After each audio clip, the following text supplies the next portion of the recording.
ngasi November gi tarik mari numaijing numit ki ningthiraba numit sereida Image TV Kaksing gi studio da kai khum jariba soibam hemanta miyamna mayolak pa haina su khangnaba oza sing si unajaba gi tanja ma oza sigi yamna mapungoiba punsigi khongchat se khoigi maitei seida yamna mapungoina sagi araibu punama kathoktuna maitei seigi damakta honajagi mayamduna ngasidi tongan tongan ba field sing dagi sakhang bi boina to pa achievement ka ama phangbirak labo jani ojabu han bu maktada Image TV na taram na ucher ena su khurumjai ojagi punsigi wari si sum hor poina ngasagi aina su mimang da thamjakhiba maitei isai haiba maitei isai sakpa haiba sida hojik leiriba potchi maroina koi deva karma haiba tare mayam gi kaman noina koi da thodu wathok sing sigi ki channel unchot ki matungina sakpa son ba isai sing du koina maitei isai oina sumaina sum lognaba masidaida hauba sida ojagi punsigi su horokpa mayam amu su wari tadringe sida maitei isai haibsi kari oina haisigi haibdum tang hana thambiyo akhoi mitei isai haibsi akhoi gi not sanketan haidana leiriba madugi sai sakti amatani aduga makoina gauranga bhabta sakhiba akhoi na tengwan ma pu lain thau lai pau haiba dugi mayek ta dugi wakhalol dugi isiel tu da koi tengwan ma pu lain thau lai pau haiba adugi mayek sing tu da ayamba koi mental toraga haiba di koi laining li pai bungona tasil khonjum duna thambiramba koi gi puyage latam singdagi mapung oina lokhatlaga koi mapugi matik mayai masi aikoina ayamba thawgal singda mapung oiba saisagoi koina saksai aduga akoina migi sangitan hairo makoigi duna gauranga bhabta mongna saksaki bai wadani aduga saisak amasung tantha akoigi sur adudi manai aina thamjage yam nungai jai thambiribo wafam sida makha tajar poina isai sigi maitei isai sigi su koina atotopa संस्थान academic career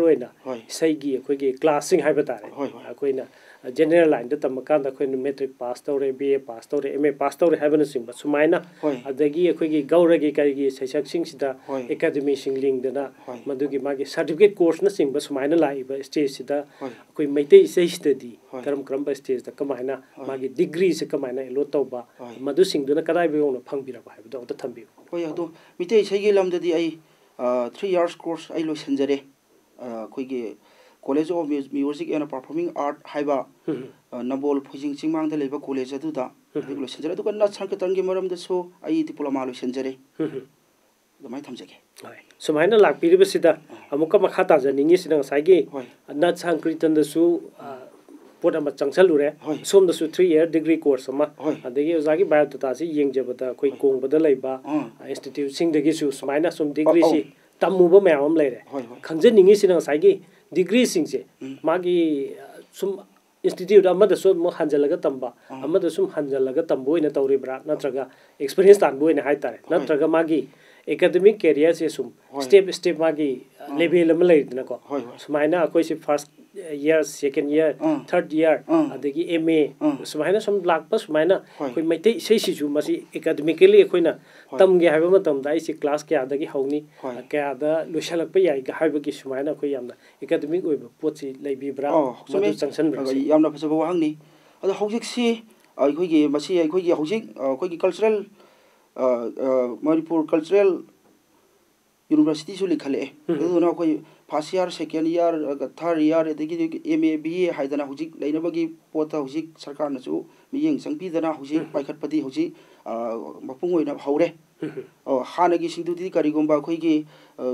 kare aina hojik tamjariba college of music and performing art haiba nambol phujing chimang de leba college adagi anji cultural academy haiba adu madudi khoi karigomba kari haitare ministry of culture gi makhada adugomba scheme mana mapung oina khoi gi function tawba haiba tare adu maina tawdana lenkhat pi bani aduna mapam amaga khoi gi academic system si khara khajik kano khori kare tare khara khena ba lei adu khena ba dugi knowledge to phangna ba haidana ina amata so matam leiba matam phangba kanda ina tamja hobni adu maina ithamjage हेन experience लेना institute खुदिंग मक्ता मदुदैद फंगिबा मपुंग ओइबा मनुंगी ओइबा केनो सिंग से career सिंग से खोय तानसनबगी याम कना होना बिरुबा मै आउंसु लेरे अदु मखा ताजर पोइना चरक सिगी पुनसिगी लंबी अमा लाकपसिदा ममांगदा ओजागी बायोडाटा दा सुखैना मै आउ थेंगनजरे मसि कम हाइना हदि अतोपा आर्ट फील्ड सिदा मखल मैम लेरिको मसि थादो कांदा कोइना रिचुअल ओइबा इसै नोंमागी पोचे संगपा मसिदसु मो पार्टिकुलरली कोइना मैतै रोमदा लाइबसे सिगी नुंगी ओइबा वखल करिनो स्कमाय हौरे जु चरक तो थम तबोगिना थबिरो वहंसिदि अतुकी मतिक फजगरे रे नाउना थमजगे सुमी अखोइगी करो कोई आइगी पोखफम ओइरिबसि आइना बोल खाजरी मनि लेकाय हाइबा मफमदा आइ पोखजबनि अदो आइ लैबाबुदि आइ थांवैबल सिनाम लेकाय हाइदन हौजि मफमदा हौजि लेजरे आइना थांवैबनदा लेजरपसि सही आइ 13 35 गुम्बा हौजि फारे अदुगा आइना आइगे पोखफम ओइरिबा नबोल खाजरी हाइबा मफमसिदा आइगे पोनफम ओइरिबसिदा आइगी इबुबोक्सि इपा पोपो इबुबोक्सि मैतै पुकोक्सिंगी मनुंगदा अमनि आइगी इबुबोक्सि आइगा पाखंग पुकक फावो इबुबोक आइगा तुमिनै इबुबोकना हाय अखोइगी माइकै सिदा लमदम सिदा अखोइगी लैतबा मिसि मिना थोपा मतमदा अखोइ मितैगी सिबा पुथोकपा हाइदना तौबगी मतंगदुदा मी पुथोकनबा मी इसै सकपा फंगदना यामना थेंगना फंगदना यामना थेंगना थरम तौबगी अवाबा खुदोंग चादबा मायोना खिबदु इबुबोकना आइगी फंग ततना लिबिबा अदुगा ngसाइगी ngसाइगी मतमदुदा अखोइगी नाग ये मनिंग ममांग खावांग मद लेरिबा सिंगसि मपुंग ओइना मतमदुदादि अखोइगी हिंदू धर्म गौरांगा ओइसै सकपा मखोइना मसिंग हेना पुंग येबि सकसु हेना लै अदोमदा संगुदबसिगी मरमदि इबुबोगना आइगी पुंसिगी लाकदब लंबिसि इबुबोगना मायोन सुंबिबनि हाइबदि इबुबोगना सुंबि हाइबगी मायोनसि करकरमना सुंबिबगे हाइबदा इबुबोगना इगोंदा हाइ इबुंगो आइगी पोटा आइगी नि हाइबसिदि ख्वाइदगिसु लेमजरे ख्वाइदगिसु सुम्मे मीगे मपोटा आइगी नि हाइदना तौरुबा हाइरुबा याउरुबसिदि लेमबदि हाइरुनु चुम्बदि हाइरुनु इकाइबा चोपा नंगमनतना करियमा लैत्रबनि हाइदना इबुबोगना आइगी फमदा इबुबोगना तत्तना हाइबि अदा लाइनिंगल इपा इबुंगो नौरिया पुंद्रै फुलोना थंबिरम पुयागेला तम कयादगिसु आइगी इबुबोगना नैनबिबा अदुगी पाउदा मैंगोंदा ताकपिबा अदा अइनासु इबुबोगना मसी नैनौ पाउ हाइदना इबुबोगना आइगी फमदसु क्यारा हाइबिबा अदुदगी मदु पाजबा नैनजबदगी लाइनिंगलगी पाउताकदगिसु यामना फजबा आइगी लाइनिंगना आइगी ओइ मीगी लाइनिंगना मीगी ओइ आइगी हाइबदुना आइगी नि मीगी हाइबदुना मीगी नि आइना मीगीदा याउदुना तौदुना लैरबदि आई हाइबसि आइना मंगहल्ले अदुना मालेमसिदा आइगी हाइदना आइगी फुरुपकी आइगी जातिगी हाइदना खुद थांकनरबा मतमसिदा इखोइना अतोपा सिंगदा याउदुना अतोपा नाउसुमदा तुमनुना लैबदि अखोइ मसी तुंगकोइना फबा ओइररोइ खोइ कोइना तुमनगरे मीगी नाउसुमदा अखोइ मसी मिकअप थोकपदो हौजि थेंगमनगरे मिकअप थो हाइबसि लाइनिंगलगी पोयागेला तम कयादा खुलाम तोइना कोथांग कया थोंगना पोयागेला तम कयादा लाउरमी हाइबिरमी अइना नैनजबा मतमसि इबुबोगनासु अंगांग ओइगाइदगी सुंबा वारिसि इगी लाइनिंगलगी मरमदा इबुबोगना इंगोंदा कयारक लाइनिंगल बु नुसिबा लाइनिंगलना निथौ पालिङै मतमनि लाइनिंगलना सिबा संगवा अनिगी लंगदाइदा खथा थवाइ गोबाकता हापगा माना गई मितैसि मान मिकअप थोन बिरमबनि लाइनिंगल पोमद्रगदि एखोइ मितैसि ngasi बौबा ai kanano khangdana ai migi marwanda migi lining da ai khoi ngasi bauba yauduna lerangani haina ai pungningna khalli lepi yam nungai jai makha tajar poina saigi ojana thambigi ba asa horok famgi kari gi no aina mafam sita khong thangjili bse abi gi marik chumba pibire ko makha tajar pusda khoi gi profession sida la kanda khoida isai nungmai tawrisi maruina khoi sum common oina hajarab kanda se leitabagi khoi gi lana thorom gumba nata lung kai hongba che punsi lei pun sembagi adegi angang singi kano da khoina churakron adegi nahona reng tamba sumaina si singji da khoina maruina khoi sei nongmai gi potini live se masi dei da khoina thambiram ba khoina chumnagi hojiki leiriba mayam sina gaura da oiro maitei da oiro ai function sima yauri hena ai mandop sita changaga ai gi thorom sigi matungina ai gi grief family have tare madai da ai gi angamjaba khap piramba mandop mai da changamba ꯑꯗꯨ ꯅꯠꯇꯕꯤꯗ ꯁꯛꯏꯕ ꯏꯁꯩꯁꯤꯅ ꯀꯔꯤꯅꯣ ꯃꯥꯟꯇꯣꯞꯁꯤꯅ ꯀꯔꯤꯅꯣ ꯀꯔꯤꯒꯤ ꯑꯩꯈꯣꯏꯒꯤ ꯃꯁꯤ ꯁꯣꯜꯂꯤꯕꯅꯣ ꯍꯥꯏꯕꯅꯆꯤꯡꯕꯁꯦ ꯑꯩꯈꯣꯏꯗ ꯁꯨꯝ ꯂꯥꯞꯊꯣꯛꯈꯤꯕꯒꯤ ꯄꯣꯠ ꯑꯃꯈꯛ ꯂꯥꯛꯄ ꯉꯁꯥꯏꯒꯤ ꯑꯣꯖꯥꯅꯁꯨ ꯑꯣꯔꯤꯖꯤꯅꯦꯂꯤꯇꯤ ꯑꯃ ꯑꯩꯈꯣꯏꯒꯤ ꯄꯣꯠ ꯑꯃ ꯁꯥꯔꯛꯅꯕ ꯍꯣꯠꯅꯕꯁꯤꯗ ꯑꯩꯈꯣꯏꯁꯤꯡꯁꯤ sina maiteni sina gaurani haibagi wakhandi lairadna saiba potsiba khangtabagi pot amasum laebago masi singje koina neglect tawbudi yadaba karino haibado khoi khangmina mathau tabnina masi khangjanabagi tanjado zada laujara kanda koina hek any isai ma harase isai se koi chorat bo ro luhungba bo ro hauba matamda koi common noina koina siraga tarabra haiba hoi londa ma adur gadi sang ba yai yadi haibra singbagi pora makak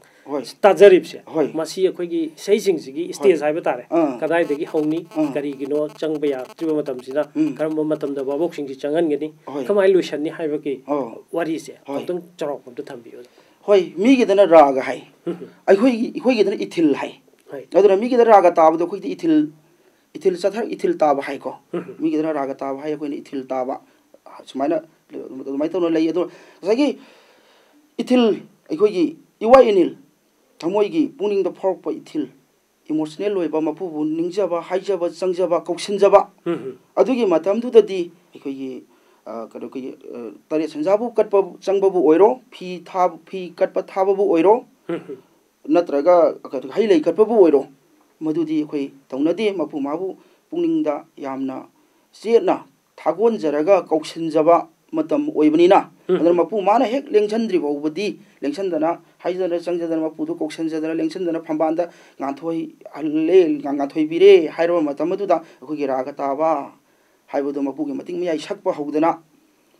adugi matam du da changba yabagi matam ase oibadagi mobaina akhoi gi ithil si tarakanda raga taba harisini komi gi dana akhoi gi ithil taba harisini aduna masi tarakanda akhoi khoramba bu oiro degi kara sentha thum thabu oiro hai lai amta katpa bu oiro kari oiro phi thabu oiro sumaina changnei adu khana goma masi marak sida koi gi khanghaudana kana gumba thorom lai ini haidana athu ba thaba am leiramba yai kana gumba hal sing na sing miyai sing ko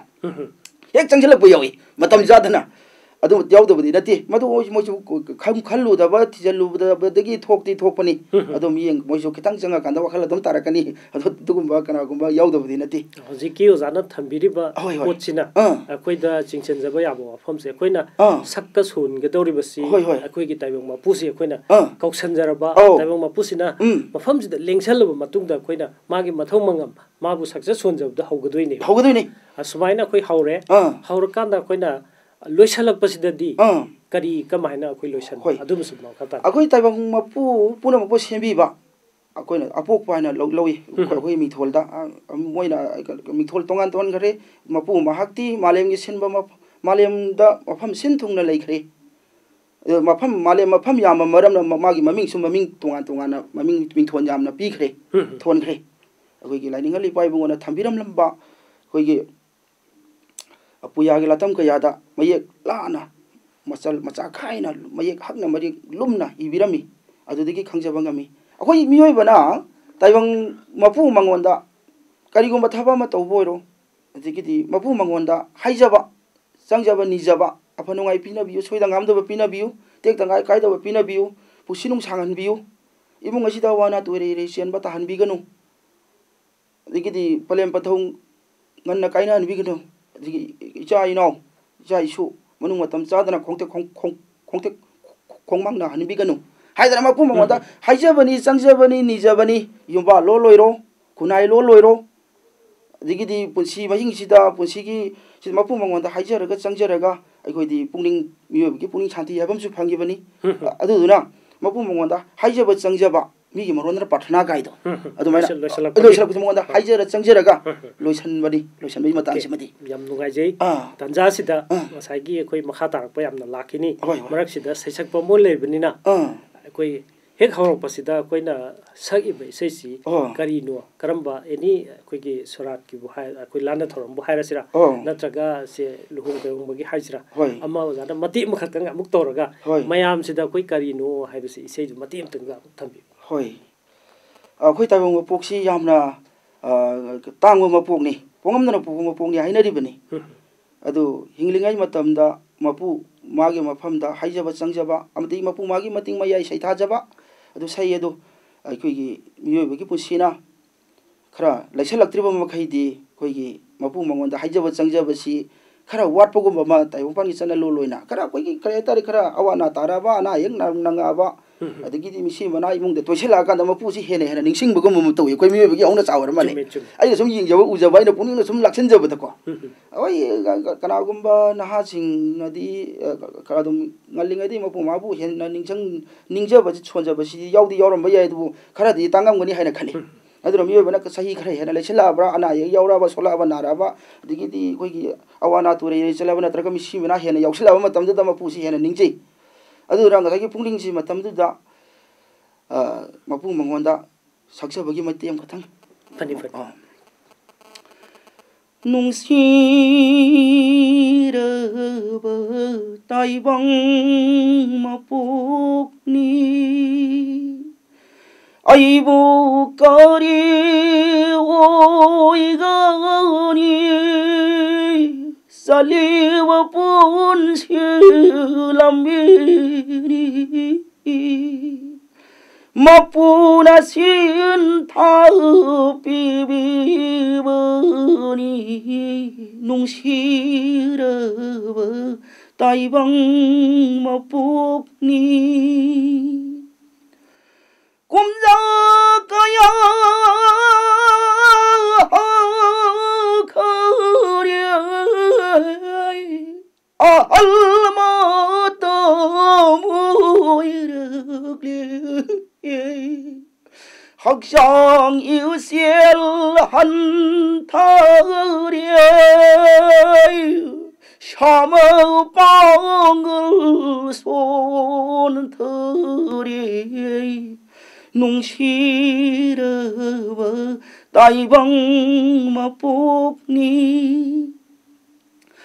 अरोइबा मातम लागलानी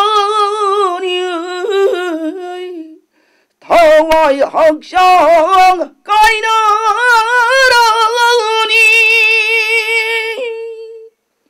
लतुन थक्ता हिमलानी खामी मैना मै वाइरनी sleeve पुनसिलम्बिनी मपुन सिन थापिबिबनी नुंसिरबा ताइबंग मपुकनी यामना meaningful होइबा नुक्सिरबा सहेक्ता याम फजबा इसैमा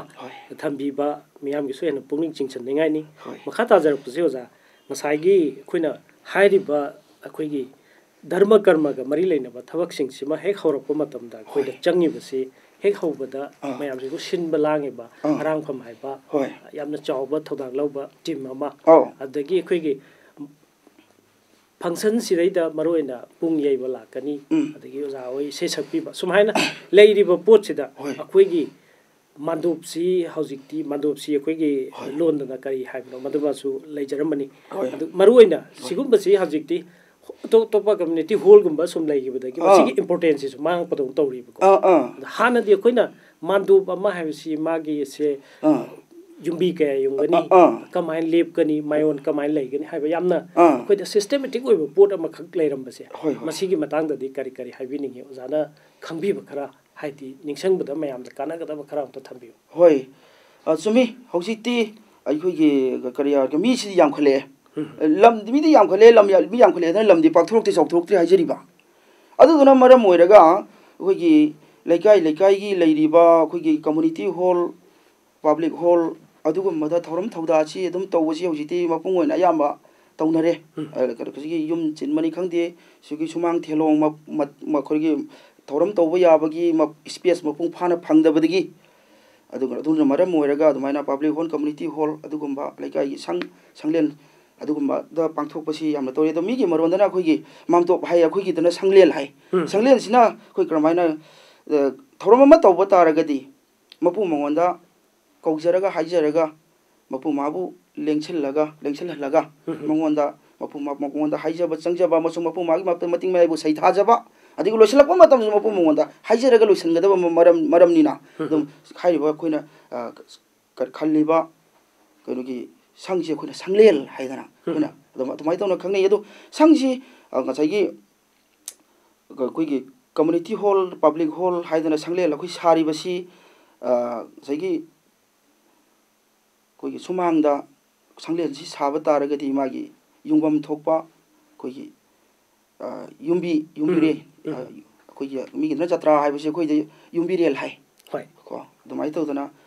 ꯁꯨꯒꯨꯝꯕ ꯃꯥꯄꯜ ꯌꯨꯡꯒꯗꯕꯁꯤ ꯉꯁꯥꯏꯒꯤ ꯑꯗꯨꯒꯨꯝꯕ ꯁꯪꯗ ꯇꯧꯕ ꯀꯥꯟꯗꯗꯤ ꯃꯁꯤ ꯑꯍꯣꯡꯕ ꯑꯀꯥꯏꯕ ꯑꯃꯗꯤ ꯂꯩꯇꯕꯗꯤ ꯅꯠꯇꯦ ꯑꯗꯣ ꯋꯥꯈꯜꯅ ꯂꯥꯛꯁꯜꯂꯒ ꯁꯩꯁꯤꯗꯅ ꯑꯩꯈꯣꯏꯒꯤ ꯌꯨꯝꯕꯤꯔꯦꯜꯒꯤ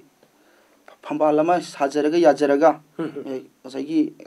ꯑꯊꯦꯟꯄꯣꯠ ꯂꯥꯡꯖꯔꯒ ꯐꯝꯕꯥꯜ ꯁꯦꯝꯖꯔꯒ ꯃꯄꯨ ꯃꯥꯅ ꯂꯦꯡꯁꯟꯅꯕꯒꯤ ꯋꯥꯈꯜꯂꯣꯟꯗꯨꯗ ꯑꯗꯨꯃꯥꯏꯅ ꯇꯧꯔꯒ ꯇꯧꯏ ꯑꯗꯨꯒ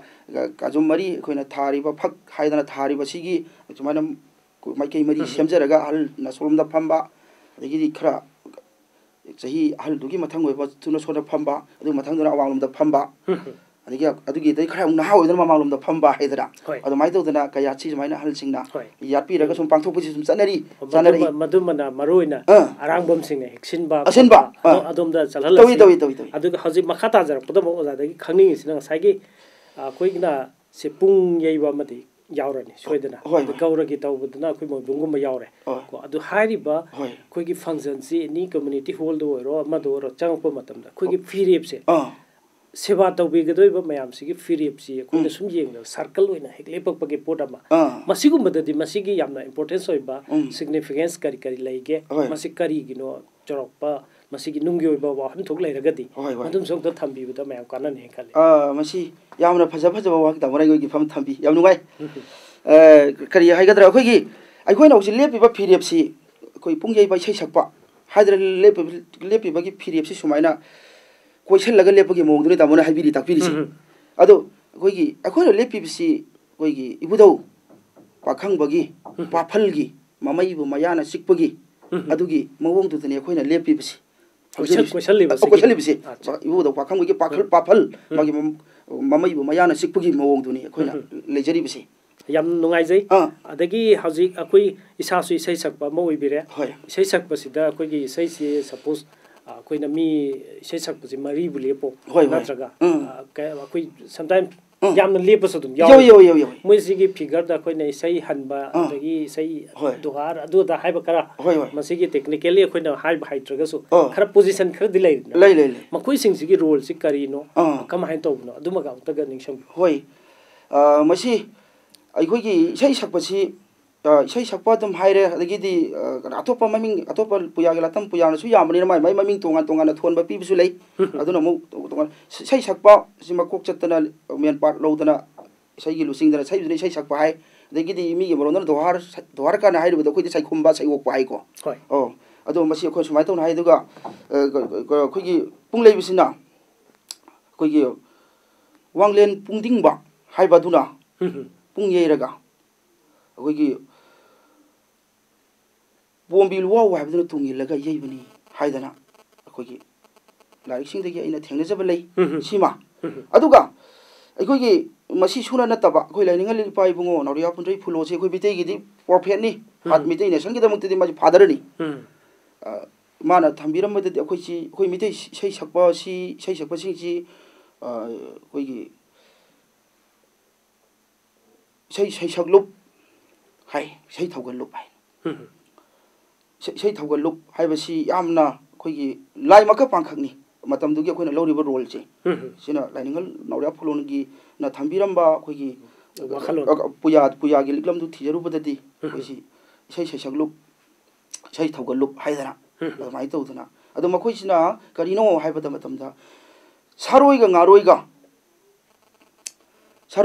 ꯂꯥꯟ ꯁꯣꯛꯅꯕ ꯃꯇꯝꯁꯤꯗ ꯂꯌꯥꯝꯁꯤꯡ ꯁꯣꯛꯅꯕ ꯃꯇꯝꯁꯤꯗ ꯁꯥꯔꯣꯏ ꯉꯥꯔꯣꯏꯅ ꯂꯥꯛꯁꯤꯜꯂꯛꯇꯅ ꯍꯦꯟꯖꯤꯜꯂꯛꯇꯅ ꯂꯌꯥꯝꯁꯤꯡꯁꯤ ꯑꯌꯥꯝꯕ ꯁꯤꯕꯒꯤ ꯃꯇꯝ ꯑꯗꯨꯗ ꯉꯁꯥꯏꯒꯤ ꯏꯁꯩ ꯊꯧꯒꯜꯂꯨꯞꯅ ꯉꯁꯥꯏꯒꯤ ꯏꯁꯩꯁꯤ ꯅꯨꯡꯁꯤꯕ ꯉꯁꯥꯏꯒꯤ ꯅꯥꯀꯜꯂꯣꯝ ꯑꯐꯕ ꯐꯠꯇꯕ ꯉꯁꯥꯏꯒꯤ ꯆꯥꯏꯅꯔꯤꯕ ꯂꯥꯟ ꯇꯧꯅꯔꯤꯕ ꯄꯨꯝꯅꯃꯛꯁꯤ ꯃꯈꯣꯏꯒꯤ ꯄꯨꯛꯅꯤꯡꯕꯨ ꯖꯣꯏ ꯇꯧꯗꯅ ꯄꯨꯛꯅꯤꯡꯕꯨ ꯐꯥꯖꯤꯟꯗꯅ ꯂꯥꯛꯁꯤꯟꯗꯅ ꯅꯨꯡꯁꯤꯕ ꯁꯩꯁꯛꯅ ꯅꯨꯡꯁꯤꯕ ꯁꯩꯌꯦꯛꯅ ꯁꯛꯑꯒ ꯉꯁꯥꯏꯒꯤ ꯁꯥꯔꯣꯏ ꯉꯥꯔꯣꯏꯁꯤꯡꯅ ꯉꯁꯥꯏꯒꯤ ꯂꯥꯟ ꯁꯣꯛꯅꯕꯗꯨ ꯇꯣꯛꯍꯟꯈꯤꯕ ꯑꯃꯁꯨꯡ ꯉꯁꯥꯏꯒꯤ ꯁꯤꯈꯤꯕ ꯂꯌꯥꯝ ꯃꯌꯥꯝꯗꯨꯁꯨ ꯑꯃꯨꯛ ꯍꯤꯡꯒꯠꯍꯟꯈꯤꯕꯒꯤ ꯋꯥꯔꯤ ꯂꯩ ꯑꯗꯨꯗꯩꯗꯨꯗ ꯁꯂꯥꯏꯔꯦꯜ सिना कोई मालेम से इसे सैसगलुप ता सिनाबनी अदि इसे सैसगलुप थौगलुप से सिनाबनी थौगलुप से नमो अमुक सलारेन दमु कोन अमुक कच्चबनी अमुक कथोपगी वारी से लेरी कोई मसी पोयागे लातन मातंग योना मयक मागी चनबी मागी मरोन गई पोतुबदि तोंगा मिथोन तोंगा पीरगबदि लेको आइना नाकल अमरमदा आइना थेंगजबा खरा खतंग हाना yam nungai jai sai manung de lei bai chil sing si gi field da ta bi ni na so ma thong thang ching thok pir pasi ko mara ga muk that na sai gi mamang da sei ba tham bi khre akoina akoina kaman no ne sum khangja ba da men ta ba khot pa hai ba gi no mai sei gi param ma da ngai ba mayam da entertainment pi bhai ga dra sai gi matang da akoina masibu kari oina hai ba no du ga si gi matek si da sei amatang ga muk sabira ga di tabiri ba yeng biru mayam da sen entertaining tok ni du marak tom ta sei hoi ado men sei sak haidana men taba adigi men goi men oi kaina sum leiri ko ado asi men taba si koi men haiba wai si ai khoi gi ai ko masi khoi gi lon chumi sum di kaina haina budi leiri aje nangi wari sana budu men tara barane kaina kana ko sa ta wai nei ko ado masi ai khoi gi lon si mana ba kari athadi mana da ba londi manaba kogi lamamaga leitaba nati ba adugo meaning de khena ba adu maina tawdaba leibdene to men haibse khoi gini haisna ko jasing na haibira masu lei aduna asagi men haibse di mapong oiba saisak ni haijari ba mapong pa ba saisak ne ba men si kala noi section na chauko men da ka hen ganu to hen ganu section lo yamna section na masang leina section na sau men kai heidi men da kai ba phati bhaibde men lai mapong oiba numi tu gi di saisak ni ko section na maru hangna kasin kiya ki na corner yauna sau hayo haibgi ai jadri ko gi oja sing hoji layo khraba si yauri son khraba nar khraba al sing mayam na poktak pibiri almai tawdana adugi matik to ai matiam saksage ai sei si sumai tawbani ai nambol thangtek ta leiba pabung kulabidu haiba pabung duna ibani ado ai bo yalan tambi bo oja kamongi oja laksmol haibasina yamna thawai yauna sei si ingonda tambi ba takpi bani ado pabung sei mayagi bi ba pabung du so hojiti lai oi khre adigi de ai oja so lai oi khre de bi ba pabung amadi ai oja kamda le oja laksmol hai bo oja se ai han bo jani oja pabung amadi ai oja na larak paktaki tabi bo isino ai mati matang ai phani saksarakhe singo na na na con lấy tiền tai băng ghi bờ mây gió bu cô bi bờ nó tư nó bom giờ đi cây xuống tay băng như nôm thóc chơi bom dây nó bu tay băng như thơ môi nè sinh ngủ nó tư nó tay băng xe nó xem bờ đi nó kia thâu ra đi nó cơ lối đó hình mơ đi mơ liềm đơ ai kia mơ tơ ngồi đó mơ bún siêu kia mơ rụp ni sinh ngủ nó tơ nó ai sai suy video papa bông amadi ai yo jana lai pak ti tabi bo isno isno su pinabi bo isno yamna phajagre makhata jar koina hauzik lai biri ba poch da koina isai numai ki thabak sing si tawba matam da khoi ki dress code haiba tare visual se khoi costume haiba tare matam si ki chana bada khoi phajum seli pumya li angau tawi adagi sam kok ta su khoi ki kokthon hai gadra kok se hai gadra sigum basum masi su khoi ki chana bi si dai da kari kari khoi gauradana mu machu maga yauba ka su lai na ko masi sing si ki kari masi chumna gi khoi fazani ne ta hapadura na to masi gi manung da kari lei bage haiba si su kitang ozana khangjaba level ma khatang tha sumi yamna phajai wahang si ko tamana phaja phaja bang ngata ringa si lokhala ngi ngoda biri se ko gi ko na koyet hai di ko di office hana sing mamang da upam sing di koyet achaw ba hai dana koi lukham oiramna amu baka ma pathak wai da nappa do koyet achaw ba hai adi hauji hauji madu matama ma da yam toina koi kana hal sing na oza sing na upam mai ado hojikti ikoi koyet macha haidana macha na yamna pikpu na taba koi lana thorom loram dai da yet pa macha du nati ko ara koi mujiki koyes ki sai jar ga koi jiki koi piba mi moron na bor ka hairisi bor ka na hairi ba digi da koi na hoji piba ka hairisi asi piba chi tamuna wakalam khan miram bayai koi nupi di hek luhong aba matam da mau hai ba tamuko aduga akoi no party hek luhong matam da kari haigi haiba wang ji hangnari bne ba tamuko pakhang ha bisdai kari ora ki habisi hangnari ne ko aduna piba digi matang lakpa ki wahi digi samjala ko wahi oi gri ko tamu aina haijari ji aduna piba haiba si kai digi lakya da zagi mal hong ma chakaduri piba khongshan bai na ma tawri ba piba khongshan bai ma tawi ko koi piba paton to lak mi na bor paton to ga lak ka hai do adu lor matung da mai to dana piba khongshan ba du to ba dagi bor paton si nong wali ngai da lang na ba si yoi ko adu mam su lei adu mi tu da lak ba si yoi ba adu mai na ma phang gi session matam tien ma sang ba phang ba gi phang da bi ma ka pon na ko adu mai to ya dei du da sai khongshan ba gi matang si da mi tu da piba khongshan ba hai ba gi ma gi ming thol ma tai tel ma pi ri ba adu mamang da di pakhang oi na ri jabai wone ba oi piba khongshan mai thabak si amta tawde ba ma luhong bagi piba khongshan ba ai ba thorom je pangtong tri ba budi ada kana go minas ma di macha piba ka ya no ne ka na hangbada adu di asai gi khangi ba wahang du kitang thaina ba taina ba kitang thaina ba wang ne nai thamje ge ba asai gi ma ni macha ni pa ka ya po ki ne ma macha pakhang ka ya no ne hang ba go di yam reasonable su sanare ajeri ba hoi adu da piba ka ya no na hanga ga di luhong dinga da piba adu oisan gari ha bigi ro da pipa gi mi thonji long de pisan magi polom da chat khidore ba hoi yum pala ba napa sing ji pipa oi da khale ga sagi pipa kong san bai nam da magi thorong pang thui to adu da gi khoi na pipa haidra mi nopi na yum pala ga da mau wer pugum khoi nupa sina yum pala ma tung da pipa oi re sagai gi pipa oi ra mana sadanu da sandurim ni ko adu mai to da na mana numit da up koyet haibam lei ba adu ki size oi ba adu ma ki size oi ba pola mana ko ki salai koyet haidana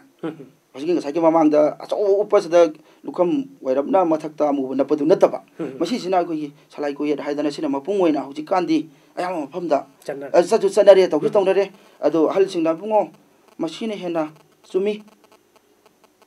masi tawgada bani ko salai koyet haidana ko yek teret ki mai magi salai du gi mawong lauraga yet pagi mawong da hansing na haibirami ko na yek tere ki maina to na magi yek tere ki mai salai ko se khara khara haido khai le to le se le ba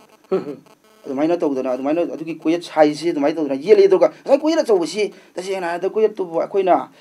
ka yai tere mirai bu sunate thawai da bu sunate ta se na ma ji ti ta se na ko na ji toi na ma ji king sai ko yet ma cha ji upa ma tam di ko se khara yang je ba ade aja chau bu di phi ju khara yam na yet pani na khara lum mi ai jeri ba adu na kok thong ko phaya kok thong ga chau ma kok ta ha pa ga thabak to ga mani ba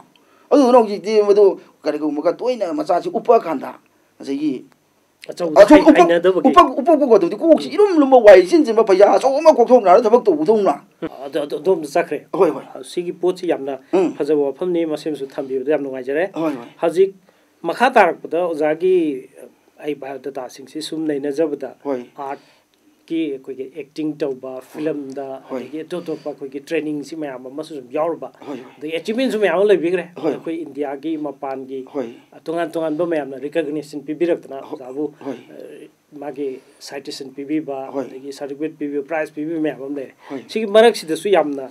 नुंगाइबा अखोइगी within the state हाइबे तारे Hoi. अदा कोइने state मनुंग सिदा अखोइगी मैतेई सही सिदा scholarship हानबा फंगबा state academy ने पीबा scholarship receiver money हाबे पोड मस याव कनो फेलोशिप हाइबी फेलोशिप अब पीबा होय होय सुमाइना मसिदा फेलोशिप सि कोइ अहाम ददी मैतेई सही दका सि फेलोशिप सि पी दब दौना सु उरम बदो जागे मतम दगी हरक बगे पोड अब लेरे मसदे दा कोइ कनाबु कमाइना फेलोशिप सि फंगबा याबगी मसि फंगनिंग बसिंग मयाम सु जि होना बिबु मयाम लेंगनी मोइ सिंग दसु पुनिंग लोक्सिंग ओइनाबा कमाइ फंगकी कमाइ फंगबे हाबदो अदुम तक थंबियो होय अखोइगी मणिपुर स्टेट कला एकेडमी ना सही खुदिंगी फेलोशिप पीरी अदगी खरा सही खरा नौरी चाइनाउ सिंगी दमक स्कॉलरशिप हाइना पीरीबा मसी पुंगी सुनी सही सुनी अतोपा कोइगी instrumental item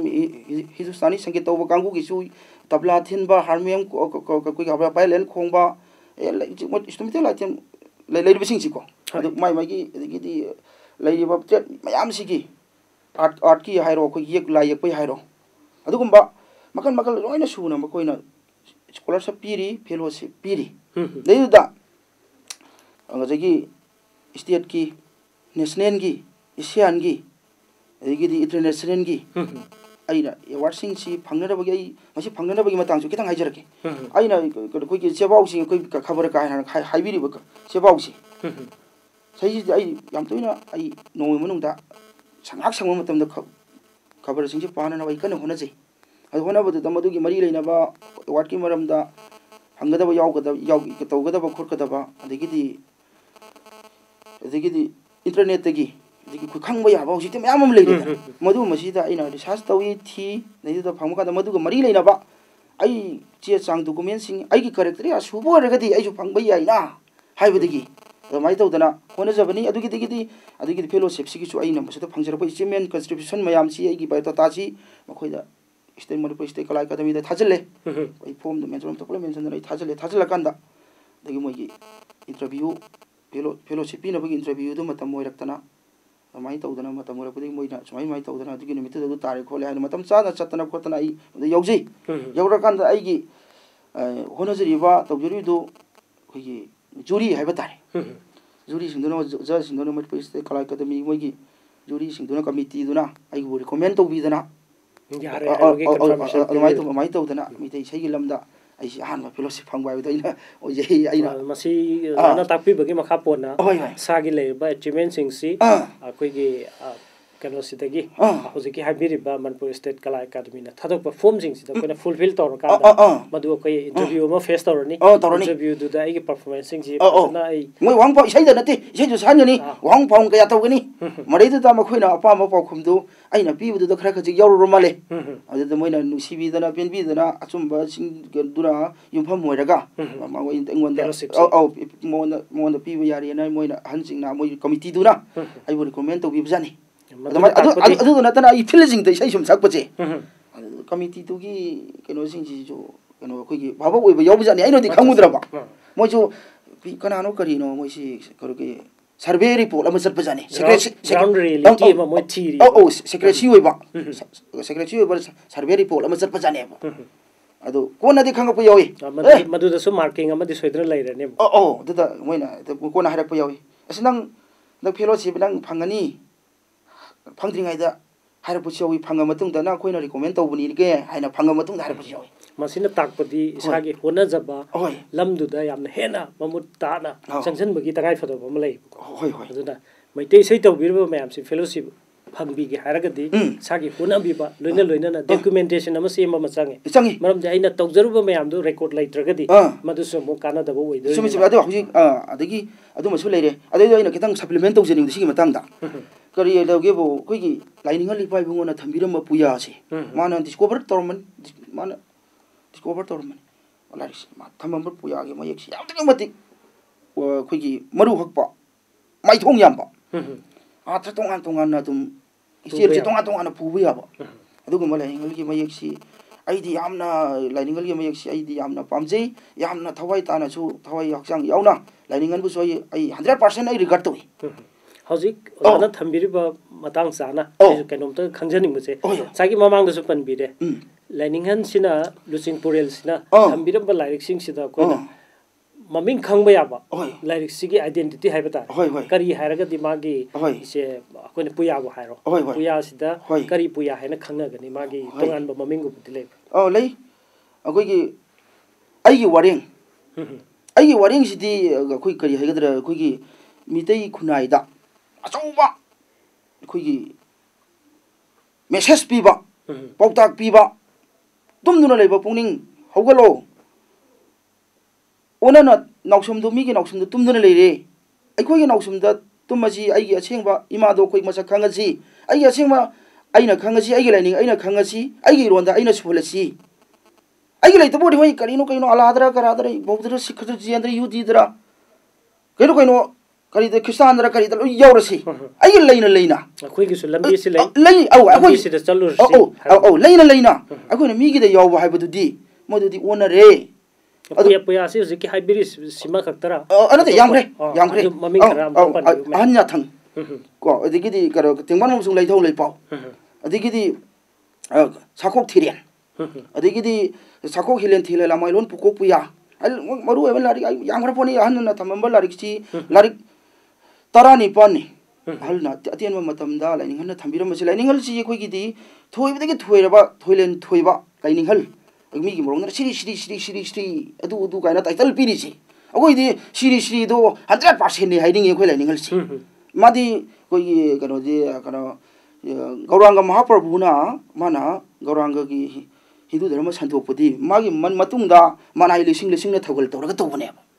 aduga laining di magi matungda magi biking da mi mari manga ama lakang lak inabidu natana amata inagi deba na matungta thawai hakchang ani siba changba khangdana thawai khubak ta hapgani thok palaba matamni kat tawge de khudak ta heng toraga ta kat tawwa heng tora hat pai masagi reality ama yauna degi manung de leiriba magi quality in bin quality haibata maduna ngasagi puraktra khoi mayam se ngasi dilambi ama takpire zana so lai mayam tambire hariba like sing se koina naina kan da henna naksina khangba ya bagi khudong jaba sum sum hojikti maikhum hangba kaina si su leirabani lari ko ahal sing koi gi ai usu tambi takpi ba ai baba nouba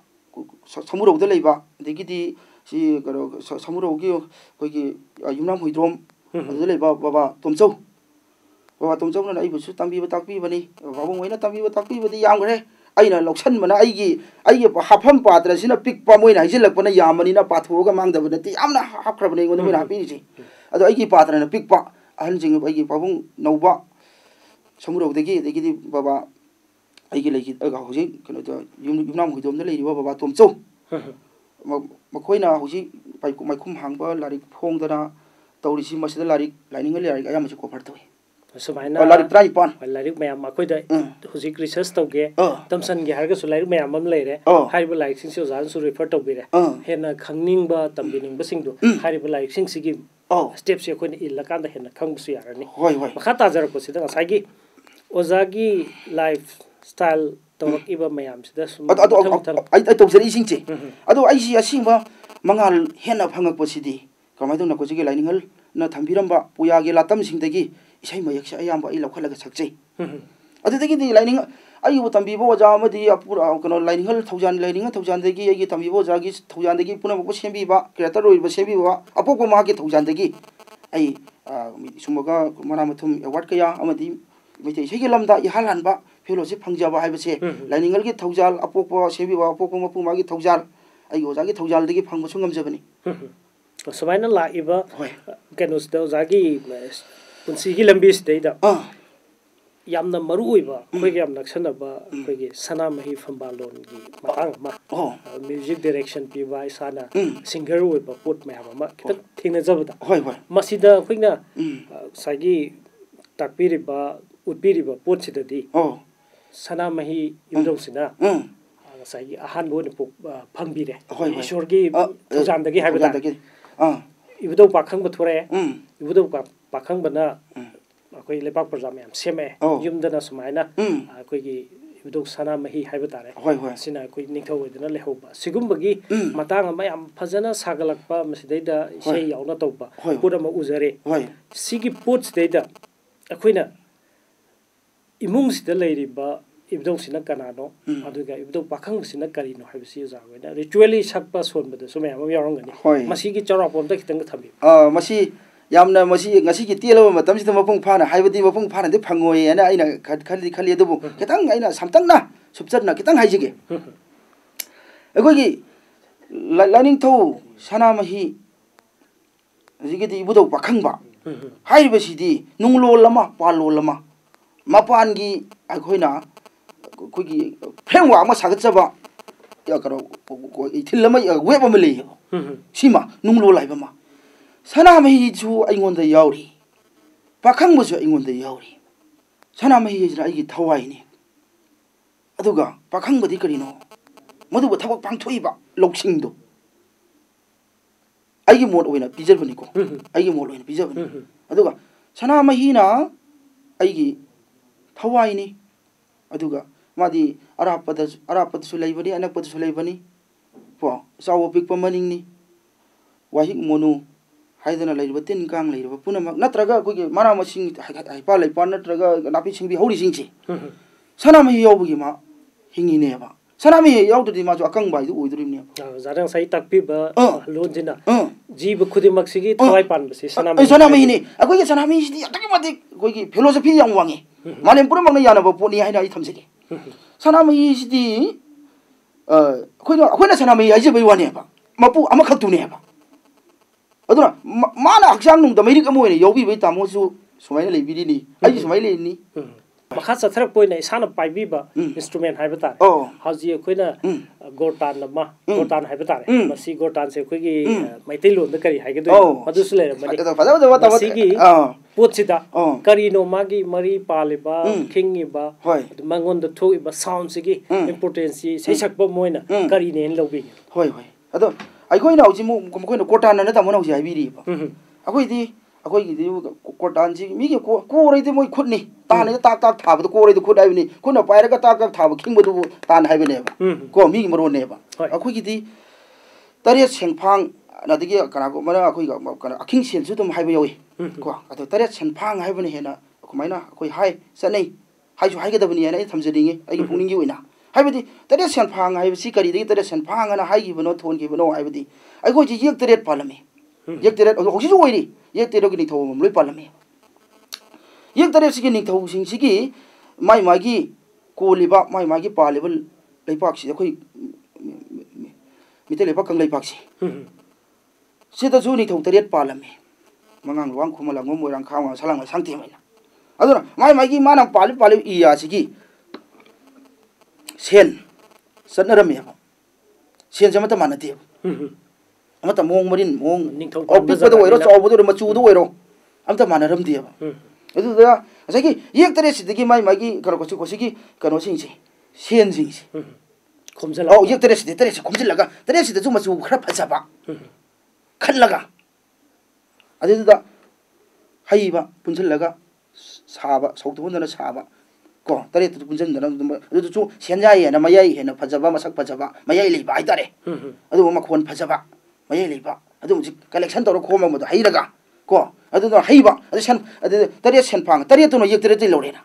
phara gi nam khadra khingba yadi ba adu mu dani do phang naraga khingba tare sen phang ina khangna bane yam dam phajaba khomni ama kadra khingba de adu ni do phang jinaraga adu mu mana ba ani yairaga phang naraga do khingba do makon ma thon ge ama kadra di sumai khingba do thoye ba adu mai tare sen phang ina haiba sidina ai yamna masi sumi ina ai thamsi realistic way ba wa famni hojik masi matan do koi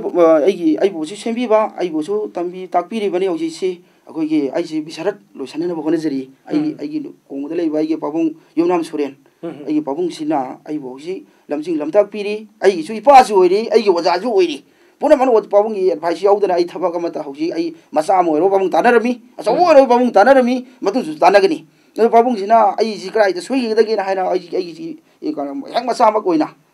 ai bu su ngapi senbiri degi ai na kanam nang haida pabung da tana dana ai thabam da tawjaba ai tawdre tawju tawroi aduna pabung jidi yamna hoji pabung na pona pham khabar gi kalam lisne pabung baba surensi baba na ngasai gi tariya sen phangi matang de su pona pham da ya gi mayak yam lana majidi di khule phang yam ne na madu thengna biramani paramani na ina pungning da aina khanjai ꯑꯗꯩꯗ ꯃꯁꯤꯗ ꯇꯔꯦꯠ ꯁꯟꯐꯥꯡꯒꯤ ꯃꯇꯥꯡꯁꯤꯁꯨ ꯑꯗꯒꯤꯗꯤ ꯆꯔꯥꯡꯅꯕ ꯇꯔꯦꯠ ꯁꯟꯐꯥꯡ ꯑꯃꯁꯨꯡ oblique ꯆꯔꯥꯡꯅꯕ ꯀꯥꯔꯇꯥꯟꯒꯤ ꯈꯣꯟꯖꯦꯜ ꯀꯥꯏꯅ ꯋꯥꯅ ꯌꯥꯝ ꯐꯖꯩꯌꯦꯕ ꯍꯧꯖꯤꯛꯀꯤ ꯍꯥꯏꯔꯤꯕꯒꯤ ꯃꯇꯥꯡꯁꯤꯃ ꯑꯣꯖꯥ ꯁꯨꯔꯦꯟꯅ ꯏꯕ ꯀꯂꯝꯁꯤꯗ ꯑꯩꯈꯣꯏ ꯃꯈꯥ ꯇꯥꯅ ꯈꯪꯕꯤꯅꯤꯡꯕ ꯃꯌꯥꯝ ꯅꯩꯅꯕꯤꯅꯤꯡꯕ ꯃꯌꯥꯝꯁꯤ ꯍꯦꯟꯅ ꯑꯣꯖꯥ ꯁꯨꯔꯦꯟꯗꯒꯤ ꯔꯤꯁꯣꯔꯁ ꯈꯔ ꯑꯗꯨꯝ ꯐꯪꯒꯅꯤ ꯍꯥꯏꯕꯁꯤꯃ ꯊꯝꯖꯔꯦ ꯑꯩꯈꯣꯏ ꯇꯥꯏꯃꯤꯡꯁꯤꯅ ꯁꯨꯝ ꯑꯩꯈꯣꯏꯗ ꯂꯤꯃꯤꯇꯦꯁꯟ ꯑꯃ ꯁꯨꯝ ꯂꯩꯕꯅꯤꯅ ꯃꯁꯤ ꯑꯩꯈꯣꯏ ꯂꯣꯏꯁꯤꯜꯂꯛꯄꯒꯤ ꯇꯥꯟꯖꯥ ꯑꯃꯗꯤ ꯂꯧꯗꯕ ꯌꯥꯔꯣꯏ ꯅꯨꯡꯉꯥꯏꯔꯕ ꯃꯤꯀꯨꯞꯁꯤꯗ ꯑꯣꯖꯥꯒꯤ ꯃꯇꯝꯁꯦ ꯑꯩꯈꯣꯏꯅ ꯁꯨꯝ ꯂꯧꯔꯒ ꯂꯥꯛꯄꯁꯤꯗ ꯑꯩꯈꯣꯏ ꯂꯣꯏꯁꯤꯜꯂꯛꯄ ꯑꯣꯏꯅ ꯏꯁꯩ ꯁꯩꯁꯛꯄ ꯑꯃ ꯑꯣꯏꯅ ꯉꯁꯥꯏꯒꯤ ꯐꯤꯔꯣꯏ ꯊꯥꯕꯒꯤ ꯁ꯭ꯋꯥꯏ ꯂꯣꯏꯁꯤꯜꯂꯛꯄꯒꯤ ꯁ꯭ꯇꯦꯖꯁꯤꯗ ꯁꯛꯄ ꯏꯁꯩ ꯁꯣꯏꯗꯅ ꯂꯩꯒꯅꯤ ꯃꯗꯨꯒꯤ ꯃꯇꯦꯛꯇꯨꯃ ꯈꯛꯇꯪ ꯃꯌꯥꯝꯗ ꯁꯦꯕꯥ ꯑꯃꯇꯪ ꯇꯧꯕꯤꯔꯒꯗꯤ ꯑꯩꯈꯣꯏ ꯄ꯭ꯔꯣꯒ꯭ꯔꯥꯝꯁꯤ ꯂꯣꯏꯁꯤꯟꯕꯗ ꯌꯥꯝꯅ ꯐꯖꯒꯅꯤꯅ ꯈꯟꯖꯩ ꯃꯗꯨꯝꯇꯒ ꯑꯝꯇ ꯊꯝꯕꯤꯌꯨ ꯍꯣꯏ ꯀꯩꯅꯣꯅꯤ ꯍꯧꯖꯤꯛꯀꯤ ꯑꯩꯅ ꯁꯛꯅꯤꯡꯕ ꯏꯁꯩꯁꯤ ꯑꯩꯈꯣꯏꯒꯤ ꯂꯥꯏꯅꯤꯡꯉꯜ ꯏꯄꯥ ꯏꯕꯨꯡꯉꯣꯅ ꯊꯝꯕꯤꯔꯝꯕ ꯃꯌꯦꯛ ꯑꯃꯗꯒꯤ ꯑꯩ ꯊꯧꯒꯜ ꯐꯪꯖꯅꯤꯡꯉꯤ ꯑꯩ ꯁꯛꯆꯅꯤꯡꯉꯤ ꯍꯥꯏꯖꯔꯤꯕ ꯃꯔꯝꯗꯤ ꯑꯩꯈꯣꯏꯒꯤ ꯂꯥꯏꯅꯤꯡꯉꯜꯗ ꯊꯝꯃꯝꯕꯁꯤ ꯌꯥꯝꯅ ꯐꯖꯩ ꯌꯥꯝꯅ ꯅꯨꯡꯁꯤ ꯃꯥꯒꯤ ꯏꯔꯝ ꯃꯥꯒꯤ ꯄꯣꯛꯅꯐꯝ ꯂꯝꯗꯝꯁꯤꯗꯤ ꯉꯁꯥꯏꯒꯤ ꯑꯇꯣꯞꯄ ꯖꯥꯇꯤ ꯑꯃꯅ ꯃꯥꯒꯤ ꯄꯣꯛꯐꯝꯗꯨ ꯃꯥꯒꯤꯗ ꯂꯩꯔꯤꯄꯥꯛꯅꯤ ꯑꯩꯒꯤ ꯄꯣꯛꯐꯝ ꯑꯣꯏꯔꯤꯕ ꯑꯩꯒꯤ ꯏꯔꯝꯗꯝꯁꯤ ꯑꯩꯒꯤꯗꯤ ꯂꯩꯔꯤꯄꯥꯛꯅꯤ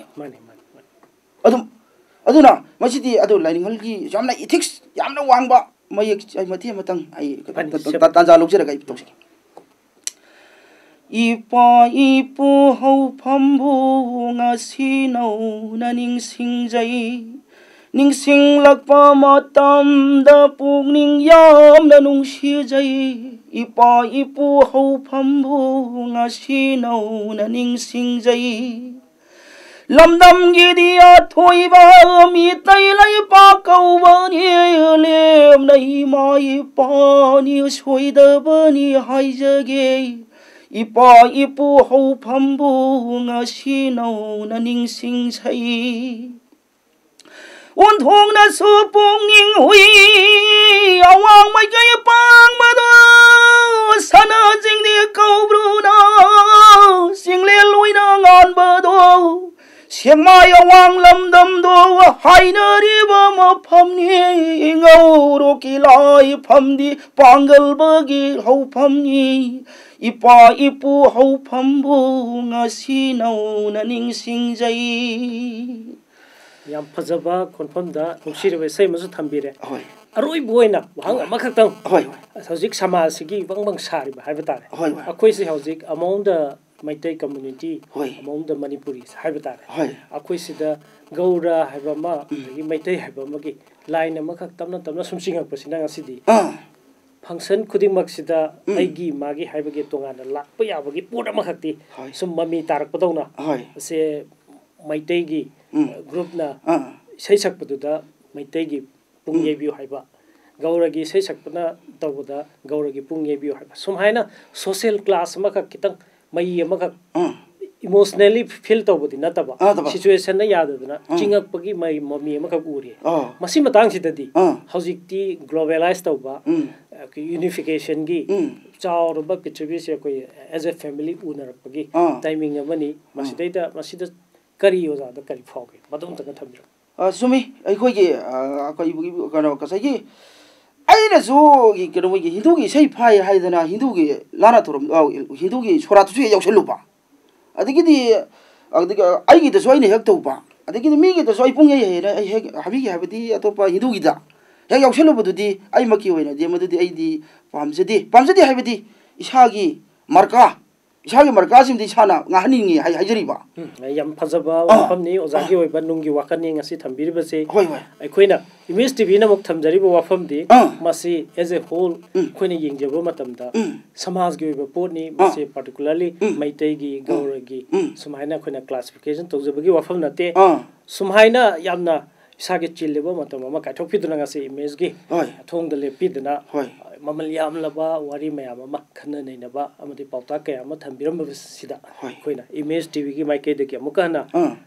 ꯁꯣꯏꯕꯝ ꯍꯦꯃꯟꯇ ꯃꯌꯥꯝꯅ ꯃꯥꯌꯣꯛ ꯂꯥꯛꯄ ꯍꯥꯏꯅ ꯈꯪꯅꯕꯤꯕ ꯑꯣꯖꯥꯕꯨ ꯑꯃꯨꯛꯀ ꯍꯟꯅ ꯊꯥꯒꯠꯆꯕꯒ ꯂꯣꯏꯅ ꯈꯨꯔꯨꯝꯖꯔꯤ ꯑꯩꯅꯁꯨ ꯈꯨꯔꯨꯝꯖꯔꯤ